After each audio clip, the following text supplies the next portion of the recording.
मुख्यालय स्थित जिला कांग्रेस कमेटी कार्यालय में हाल ही में हुए बनारस रेप कांड पर एक प्रेस वार्ता का आयोजन किया गया। प्रेस वार्ता में जिला अध्यक्ष उत्कर्ष अवस्थी ने बताया कि इस समय पूरा प्रदेश अपराध की आग में जल रहा है। अपराधी बेखौफ होकर प्रतिदिन अपराधों को अंजाम दे रहे हैं। वर्ष 2023 एनसीआरबी रिपोर्ट के आंकड़ों के अनुसार उत्तर प्रदेश महिलाओं के प्रति अपराधों के मामले में पहले स्थान पर है। इसी रिपोर्ट के अनुसार पूरे भारत में होने वाले अपराधों में 15% अपराध उत्तर प्रदेश में होते हैं। हालात कितने बदतर हो गए हैं, इसकी सिर्फ दो बानगी देखिए। एक, प्रधानमंत्री जी के संसदीय क्षेत्र वाराणसी में जहां दिनांक 2 नवंबर 2023 को IIT BHU की छात्रा का 3 लड़कों द्वारा जबरन गन पॉइंट पर उसकी नग्न अवस्था का वीडियो बनाया गया एवं दुष्कर्म किया गया। दिनांक 3 नवंबर को ही प्रदेश कांग्रेस अध्यक्ष अजय राय ने बता दिया था कि इस घटना में भाजपा के लोगों का हाथ है। प्रदेश अध्यक्ष के इस बयान पर उनके ही खिलाफ FIR दर्ज कर दी गई। दिनांक 5 नवंबर को CCTV फुटेज से लड़कों की पहचान कर ली गई। 8 नवंबर को पीड़िता द्वारा भी उनकी पहचान कर ली गई। आरोपियों की पुष्टि होने के पश्चात भाजपा द्वारा उन्हें मध्य प्रदेश के चुनाव प्रचार में भेज दिया गया।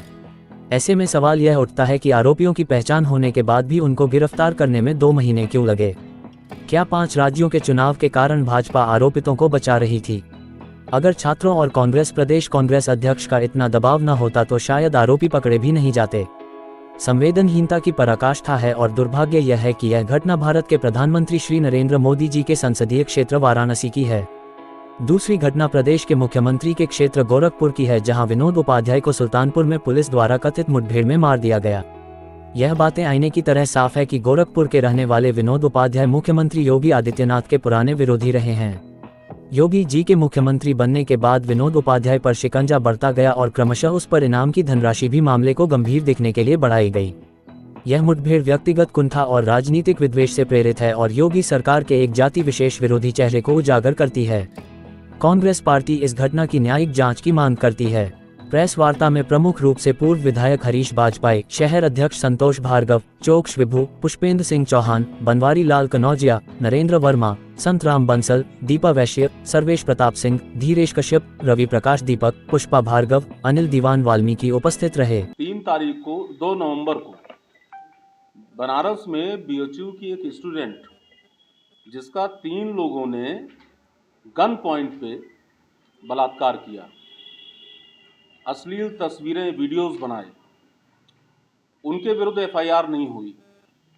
जब प्रदेश अध्यक्ष जी ने, श्री अजय राय जी ने दबाव बनाया तो वहीं पर एक बीजेपी के कार्यकर्ता द्वारा एक एप्लीकेशन दी गई और उनके विरुद्ध ही FIR कायम कर दी गई।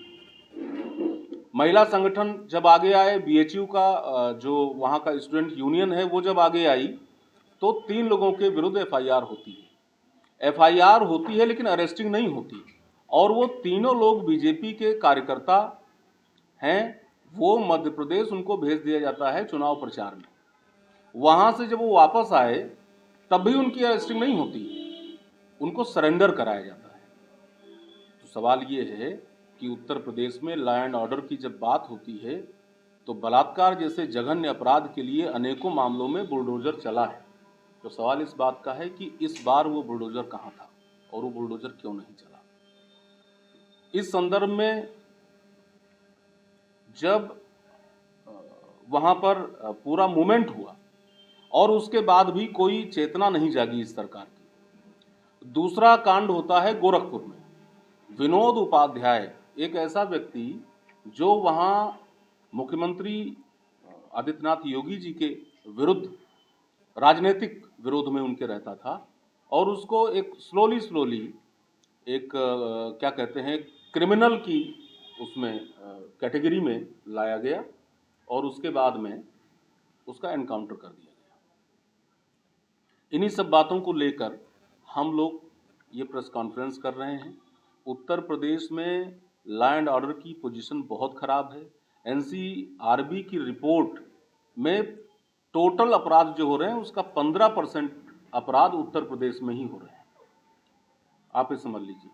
हम लोग कल कांग्रेस के जो भी अपने सीनियर लीडरशिप रहेगी, हम सारे पदाधिकारी कार्यकर्ता लोग ज्ञापन देंगे और महामहिम राज्यपाल जी से ये मांग करेंगे कि इसको वो संज्ञान में, इन दोनों प्रकरणों को संज्ञान में लें।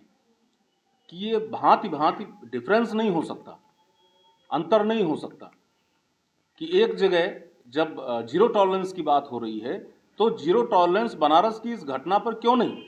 एक स्टूडेंट के बीएचयू स्टूडेंट और उसके साथ में बलात्कार हो रहा है, गन पॉइंट पे उसके वीडियोस बनाए जा रहे हैं, इससे वो भी तो किसी की बेटी है, किसी के घर की आबरू है वो, और अगर वो लूटी है तो उत्तर प्रदेश के हर नागरिक का कर्तव्य है कि ये सवाल सरकार से पूछे।